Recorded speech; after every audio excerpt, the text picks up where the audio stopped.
Praise the lord. Hallelujah. ప్రభు అయిన యేసుక్రీస్తు నామం పేరిట మీ అందరికీ శుభోదయం. ప్రియా దేవుని బిడ్డలారా, ఈ అనుదిన ఆహారంలో 21వ తేదీ 9వ నెల 24వ సంవత్సరంలో ఏకోజాములో 3:30 సమయంలో దేవదేవుని సన్నిధిలో చేరి ఆ మహోన్నతుని, మహిమాన్వితుని, ఆ పరిశుద్ధిని, అతి పరిశుద్ధుడైన నా ప్రియుడైన యేసయ్య ఘననామమును స్తుతించుటకు, గణపరచుటకు, మహిమపరచుటకు, ప్రచురపరచుటకు ఆ దేవదేవుడు మనకు అనుగ్రహించిన ఈ ఆశీర్వాదకరమైన సమయమును బట్టి, దినమును బట్టి ఆ ప్రభువుకు స్తుతి స్తోత్రములు చెల్లిస్తున్నాను. హల్లెలూయా, హల్లెలూయా. ప్రియా దేవుని బిడ్డలారా, గత కొన్ని దినాల నుండి ప్రార్థన అనే ఒక గంభీరమైన ఆత్మీయ అంశం గురించి మనము ధ్యానం చేసుకుంటూ ఉన్నాం. ఒక విశ్వాసికి ఉండవలసిన ముఖ్య లక్షణము ప్రార్థన మరియు బైబిల్ పఠనం.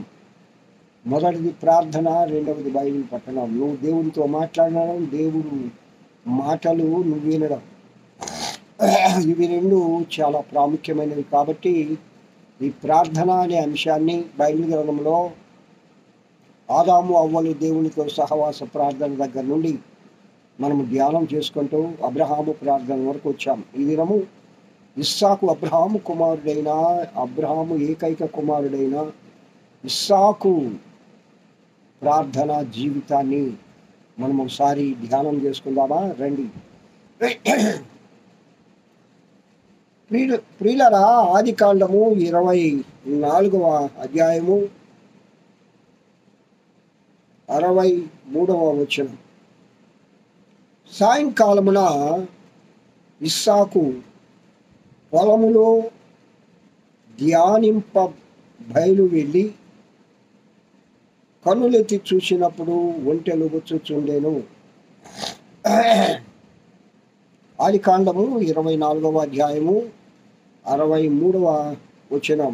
మరి ఒకసారి చదువుతున్నాను, జాగ్రత్తగా గమనం చేయండి. సాయంకాలమున ఇస్సాకు పొలములో ధ్యానింప వెళ్ళి కన్నులెత్తి చూచినప్పుడు ఒంటెలు వచ్చుచుండెను. సాయంకాలమున ఇస్సాకు ప్రభువును ధ్యానించడానికి, అనగా ప్రభువును ప్రార్థించడానికి ఇక్కడ పొలంలోకి వెళుచూ ఉన్నాడు. ఇస్సాకు గారికి ఒక ప్రార్థన అనుభవం ఉంది. అనుదినము పొలంలోనికి వెళ్ళి దేవుని ధ్యానించేవాడు, అనగా దేవుని ప్రార్థించేవాడు. ఏకాంతముగా ప్రశాంతమైన వాతావరణంలో ఆ ప్రభుతో, ఆ దేవదేవునితో, ఆ సృష్టికర్త అయిన దేవునితో, తన తండ్రి అయిన అబ్రహాము దేవునితో మాట్లాడే ఒక మంచి అనుభవం ఇస్సాకు గారికి ఉంది. పిల్లరా, ఇక్కడ మాట్లాడుతుంటే నా చిన్ననాటి అనుభవం గురించి కూడా మాకు జ్ఞాపకం వస్తుంది. మేము యూత్గా ఉన్నప్పుడు వేసవికాలం సెలవులు వచ్చిందంటే మేమందరం ఉండేవాళ్ళం. మా గ్రామంలో దాదాపుగా ఒక 5-6 యవనస్తులు ఉండేవాళ్ళం. మా యవనస్తులంతా కూడా అక్కరాజు వారి కన్నిక, బోగోలు మండలం, నెల్లూరు జిల్లా, మా సొంత గ్రామం. అంటే ఇప్పుడు ఈ చెంచులచింపురానికి ఒక 1.5 కిలోమీటర్ దూరంలో ఉంటుంది. మండల బోగోలు మండలంలోని ఒక గ్రామం, ఒక కుగ్రామం. అది బోగోలు పంచాయతీలో ఒక అన్వేష్. ఆ గ్రామంలో సాయంకాల సమయంలో మేము యవనస్తులమైన మేమందరము వెళ్ళి మా గ్రామానికి పడమర వైపున పచ్చిక బయళ్ళు, బీడులు ఉండేవి. ఆ బీడుల్లో ఎద్దులను, పశువులను మేపుకునేవాళ్ళు. ఆ కాలంలో ప్రతి గ్రామానికి బీళ్ళు ఉండేవి. ప్రియులరా, మేత భూములు ఉండేవి. ఇప్పుడు అసలు మేత భూములే లేవు, అన్నీ పంట పొలాలు అయిపోయింది. ఆ, ఒక్కొక్కరికి దాదాపు 10-20 ఎకరాల మేత భూమి ఉంది.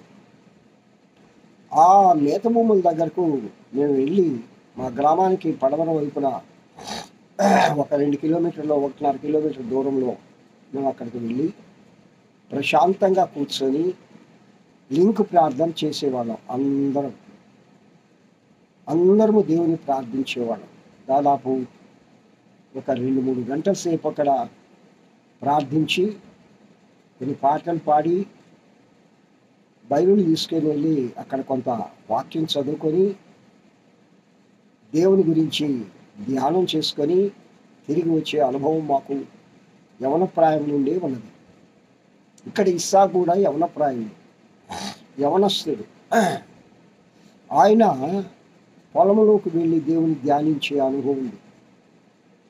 తన తండ్రి దగ్గర ఆయన నేర్చుకున్న ఒక గొప్ప ఆత్మీయ స్థాయి ఏంటంటే తన తండ్రి గొప్ప ప్రార్థనా పరుడు. మనము అబ్రహాము గారి ప్రార్థన గురించి దాదాపుగా కొన్ని దినాలు ధ్యానం చేశాం.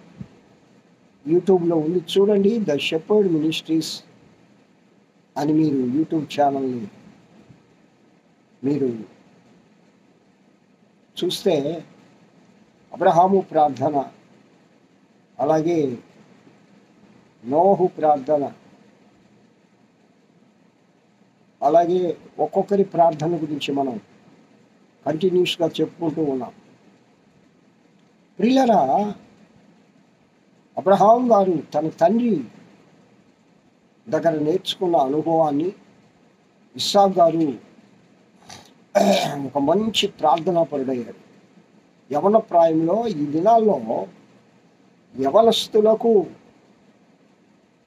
ఉండవలసిన సుగుణము ప్రార్థన, అది ఏకాంత ప్రార్థన. మేమైతే ఒక 5-6గురుగా వెళ్ళి ప్రార్థించేవాళ్ళం, కానీ ఇక్కడ అబ్రహాము ఒంటరిగా పొలంలోనికి వెళ్ళి, అది ఆయనకు ఒక అలవాటు, అనుదినము దేవుని ధ్యానం చేసేవాడు. తన తండ్రి అయిన అబ్రహాము దేవుడిని ప్రార్థించేవాడు. అవును ప్రియులారా, అలాంటి గొప్ప ప్రార్థనా వీరుడు కాబట్టే తన తండ్రి ఆ యొక్క పర్వతం పైన బలి ఇవ్వడానికి ఆ కట్టెల పైన ఆయన్ని పండేస్తూ ఉన్నప్పుడు ఏమాత్రము కూడా తండ్రి చేసే ఆ పనికి ఆటంకం కలిగించలేదు. తండ్రి, నేను త్రోవలో అడిగినప్పుడు ఏం చెప్పావు? దేవుడే చూసుకుంటాడయ్యా, గొర్రె పిల్లని అన్నావు కదా, మరి నేనైనా ఆ గొర్రెను, మంచిది. దేవుడు నన్ను ఇష్టపడితే నేను ఆయన కోసం బలిగాడానికి సిద్ధంగా ఉన్నాను, నీ చిత్తాన్ని నెరవేర్చు అని మౌనంగా తండ్రి చేతులు కాళ్ళు కట్టేస్తూ ఆ యొక్క బలిపీఠానికి ఆ తాడు చుడుతూ ఉంటే, తన శరీరాన్ని వేసి కట్టేస్తూ ఉంటే పండేసి, ఒక్క మాట కూడా తండ్రితో మాట్లాడినట్లుగా మనం దేవుని గ్రంథంలో ఎక్కడ చూడలేదు. మరి ఎక్కడి నుంచి వచ్చిందా ఈ ఒబీడియన్స్, ఈ విధేయత, ఈ లోబడితనం? యెహోవా దేవునికి బలియాగంగా మారడానికి కూడా సిద్ధపడ్డాడంటే చిన్ననాటి నుండే ఇస్సాకు గారికి దేవునితో మాట్లాడే అనుభవం ఉంది.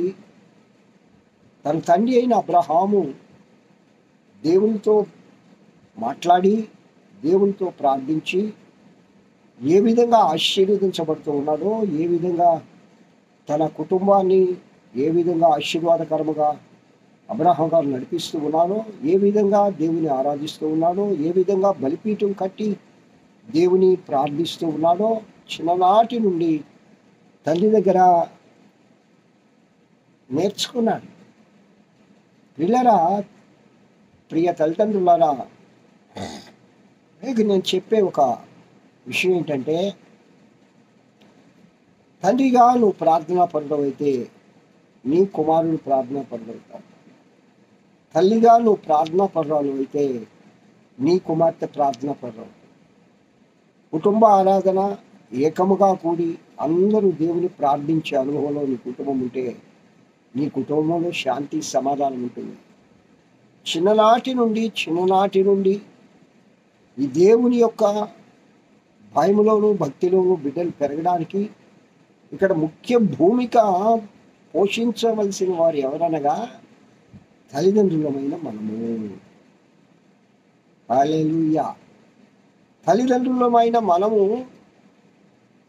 ప్రార్థనా పరులుగా ఉంటే మన బిడ్డలు కూడా ప్రార్థనా పరులుగా ఉంటారు. నీకు బైబిల్ చదివే అనుభవం ఉంటే నీ బిడ్డలు కూడా నేను చూసి బైబిల్ చదువుతారు. నీకు టీవీలు చూసే అనుభవం ఉంటే నీ బిడ్డలు కూడా టీవీలు చూస్తారు. ఇప్పుడు టీవీలు అవసరం లే, ప్రతి ఒక్క చేతిలో ఒక టీవీ వచ్చేసింది. నువ్వెప్పుడు ఫోన్లు తీసుకొని ఫోన్ చాటింగ్ చేస్తూ లేకపోతే ఫోన్లో యూట్యూబ్ చూస్తూ 24 గంటలు ఫోన్తో గడుపుతుంటే నీ బిడ్డ గడుపుతుంటాడు. అరే ఏంట్రా నువ్వు ఫోన్లో ఆ విధంగా వాడుతున్నావు అని అడగగలవా? ప్రశ్నించగలవా? వాడు ఒకవేళ పైకి నీతో అనలేకపోయినా మీరు మాత్రం చూడొచ్చా అని మనసులో కూడా అనుకోడా? అసలు నువ్వు ఖండించగలవా? వారించగలవా? ఫోన్ చూడొద్దు నాయనా, కళ్ళు దెబ్బతింటాయి అని చెప్పగలవా?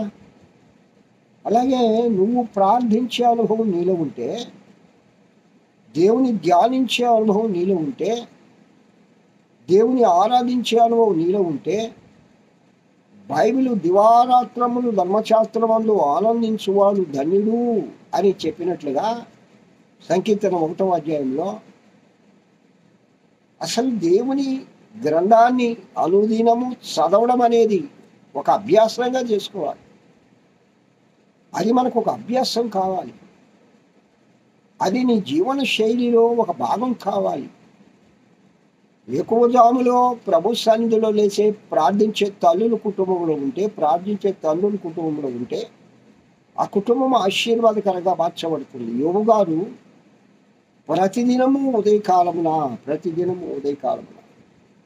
తన బిడ్డల కోసము బలులు అర్పించే ఒక అనుభవంలో నడిచాడు. కాబట్టి నీతిమంతుడుగా దేవుని చేత ఎంచబడ్డాడు. ఇలారా అబ్రహాం గారు బలిపీఠము కట్టి ప్రార్థించే అనుభవంలో నడుస్తున్నాడు. కాబట్టి తన కుమారుడైన, తన ప్రియ కుమారుడైన, తను అతిగా ప్రేమించిన లేక పుట్టిన కుమారుడు కదండి, వృద్ధాప్యంలో పుట్టిన కుమారుడు కదా, దేవుడు ఇచ్చిన ఆ యొక్క తన యొక్క పుత్రుడు కదా, ఆ పుత్రుడిని ఆ విధంగా ప్రేమిస్తూ దేవుని యందు వైభక్తులు గలవాడిగా నడిపిస్తున్నాడు అబ్రహాం గారు. అంటే అబ్రహాం గారి యొక్క జీవితము, ఆయన యొక్క జీవన శైలిలో బలిపీఠము కట్టి ప్రార్థించే అనుభవంలో ఆయన ఉన్నాడు. కాబట్టి అంతకంటే ఎక్కువగా ఇస్సాక్ గారు పొలములోకి వెళ్ళి దేవుని ధ్యానం చేస్తూ ఉన్నాడు. హల్లెలూయా, హల్లెలూయా.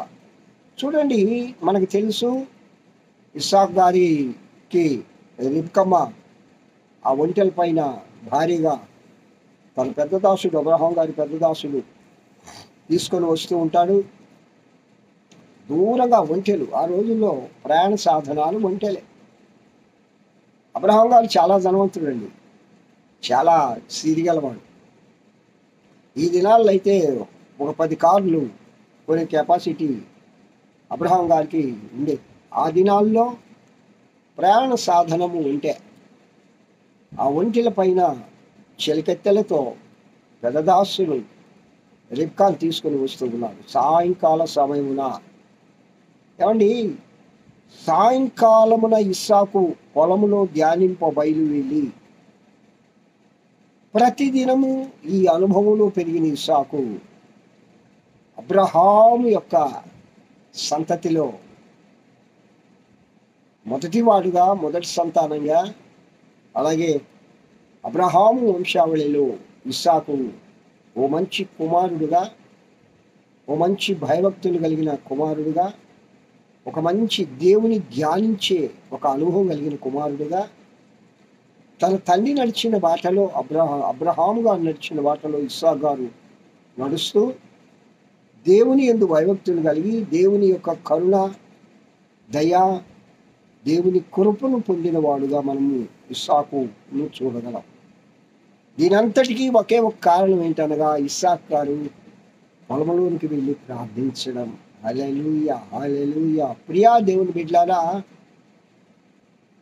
యేసుక్రీస్తు ప్రభువు కూడా పగలంతా దేవుని సువార్తను చేసి సాయంకాలమున రాత్రి కాగానే ఒలీవల కొండకు వెళ్ళి ఆయన ప్రార్థించే అనుభవం కలిగిన వాడు. తన శిష్యుని కూడా తీసుకెళ్తాడు. అరే, నాతో కూడా కాసేపు మీరు కూడా ప్రార్థన చేయండి అంటే అర్థం ఏంటి? శిష్యులైన మీరు ఈ ప్రార్థన అనుభవంలోకి రండి అని తన శిష్యులకు నేర్పించడానికి. శిష్యరికం చేసినప్పుడు గురువు యొక్క హ్యాబిట్స్ శిష్యులకు రావాలిగా. మరి మన గురువు, మన బోధకుడు ప్రార్థనాపరుడు. మరి మనం కూడా ప్రార్థనాపరులుగా మారాలిగా. ఇక్కడ అబ్రహాం గారి ప్రార్థనాపరుడు, అబ్రహాం గారి కుమారుడు కూడా ప్రార్థనాపరుడుగా మారాడు. సాయంకాల సమయంలో పొలంలోకి వెళ్ళి దేవుని ధ్యానించే అనుభవంలో ఇస్సాకు గారు పెరిగారు. కాబట్టి అబ్రహాం అంతటి భయభక్తులు కలిగిన వాడుగా ఇస్సాకును మనం చెప్పుకోవచ్చు. కాబట్టి ప్రియులారా, ఈ యొక్క ఉదయకాల సమయంలో ఇస్సాకు గారి ప్రార్థన అనుభవంలోకి మనం అందరం రావాలని, మీరందరూ రావాలని ప్రేమతో మీకు నేను తెలియజేసుకుంటూ ఉన్నాను. ప్రార్థించండి, ప్రార్థించండి, ప్రార్థించండి. ప్రార్థనలో ఉండే శక్తి, ప్రార్థనలో ఉండే ఆ యొక్క బలము, ప్రార్థనలో ఉండే ఆ యొక్క కృప మరి దేనిలో లేదు ప్రియులారా. ప్రార్థించండి, ప్రార్థించి దేవుని శక్తిని పొంది ఆయన బిడ్డలముగా ఎదుగుదుముగాక. అలాంటి కృప నా ప్రియుడైన యేసయ్య మనందరికీ దయచేయునుగాక. Hallelujah, hallelujah. Praise the lord. దేవుడి వాక్యం దీవించునుగాక. ప్రార్థన చేసుకుందామా? మహోన్నతుడా, పరిశుద్ధుడా, స్తోత్రాలు తండ్రి. ఈ వాక్యం వింటున్న బిడ్డలందరినీ దీవించాను, ఆశీర్వదించమని. ఇస్సాకు గారు సాయంకాలమున పొలంలోనికి వెళ్ళి దేవుని ధ్యానించే అనుభవంలో ఏ విధంగా పెరిగాడో ఆ విధంగా ఈ వాక్యం వింటున్న బిడ్డలందరూ పెరిగే కృప దయచేయమని, ప్రార్థనా వీరులుగా ప్రతి ఒక్కరిని ప్రభువా మీరు సన్నద్ధం చేయమని యేసు నామమున పేరిట వేడుకొంచున్నాను తండ్రి. ఆమేన్. తండ్రి అయిన దేవుని నుండి, కుమారుడైన యేసుక్రీస్తు నుండి, పరిశుద్ధాత్మని నిత్య సహవాసం వాక్యం వింటున్న బిడ్డలందరికీ, సర్వలోక పరిశుద్ధులకు, సార్వత్రిక సగానికి ఇప్పుడు ఎల్లప్పుడు సదాకాలము తోడేండి నడిపింపబడును గాక. Amen, amen. Praise the lord. Have a good day. ఈ దినమంతా ఆయన కృపాక్షేమములే మీ వెంట వచ్చును గాక. హల్లెలూయా, హల్లెలూయా, హల్లెలూయా.